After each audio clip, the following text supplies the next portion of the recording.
இது ரொம்ப அழகான ஒரு பிக்சர் ஃப்ரெண்ட்ஸ். நம்ம எப்பவுமே ஒரு விஷயத்த நம்மளோட பாயிண்ட் ஆஃப் வியூல இருந்து தான் பார்ப்போம். அவன் எப்படி இருக்கான்? அவன் எதனால இத பண்றான்? அவனோட சிச்சுவேஷன் என்னது? அவன் எந்த மாதிரியான சிச்சுவேஷன்ல வளர்ந்திருக்கான்னு சொல்லிட்டு நம்ம எதையுமே கேர் பண்ணிக்க மாட்டோம். இங்க பார்த்தீங்கன்னா, அந்த பையன் மேல ஒரு கல் இருக்குது. பட் இந்த பொண்ணுக்கு அது தெரியாது. இந்த பொண்ணு என்ன நினைக்கும்? இங்க ஒரு பாம்பு இருக்குது. என்னால மேல வர முடியல. இவன் ஏன் என்னை தூக்க மாட்டேங்கிறான்? கொஞ்சோண்டு எஃபோர்ட் போட்டு என்னை காப்பாத்தலாமல்ல அப்படின்னு சொல்லிட்டு டிசப்பாயிண்ட் ஆவா. மேல இருக்கிற அந்த பையன் என்ன நினைப்பான்?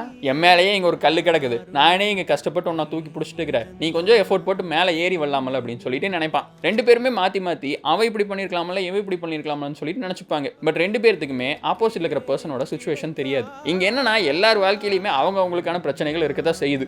ஆப்போசிட்ல இருக்கிற நம்மளால அவங்க என்ன பிரச்சனையில் இருக்காங்க அப்படின்னு சொல்லிட்டு கண்டிப்பா பார்க்க முடியாது. அதே மாதிரி நம்மளுக்கு இருக்கிற கஷ்டத்தை அவங்களால பார்க்க முடியாது. இதுதான் வாழ்க்கை. எப்பவுமே நம்ம வந்துட்டு ஆப்போசிட் பர்சனை ஈஸியா ஜட்ஜ் பண்ணிடுவோம். ஏன் இது பண்ணல அது பண்ணலன்னு சொல்லிட்டு யோசிச்சுட்டு இருப்போம். பட் ஆப்போசிட் பர்சன் என்ன கோ த்ரூ பண்ணிட்டு இருக்காங்க அப்படிங்கிறது நம்மளுக்கு தெரியாது. ஃப்ரெண்ட்ஸ், ஃபேமிலி, வேலைன்னு சொல்லிட்டு எல்லா இடத்துலையுமே அதை நீங்கள் பார்க்கலாம். ஸோ நெக்ஸ்ட் டைம் ஏதாச்சும் ஒன்றுனா நம்ம சைட்லேருந்து மட்டுமே யோசிக்காம நம்மளுக்கு என்ன பிரச்சனை இருக்குதுன்னு மட்டுமே பார்க்காம ஆப்போசிட்ல இருக்கிற பர்சனுக்கு என்ன பிரச்சனை இருக்குதுன்னு சொல்லிட்டு பார்க்கணும். அந்த ஒரு 10% எக்ஸ்ட்ரா எஃபர்ட் போட்டு அட்லீஸ்ட் அவங்க பிரச்சனையை வந்துட்டு புரிஞ்சுக்கிறதுக்கு ட்ரை பண்ணணும். ஒருவேளை அவங்க உங்கள் வாழ்க்கையில் வேணும் அப்படின்னா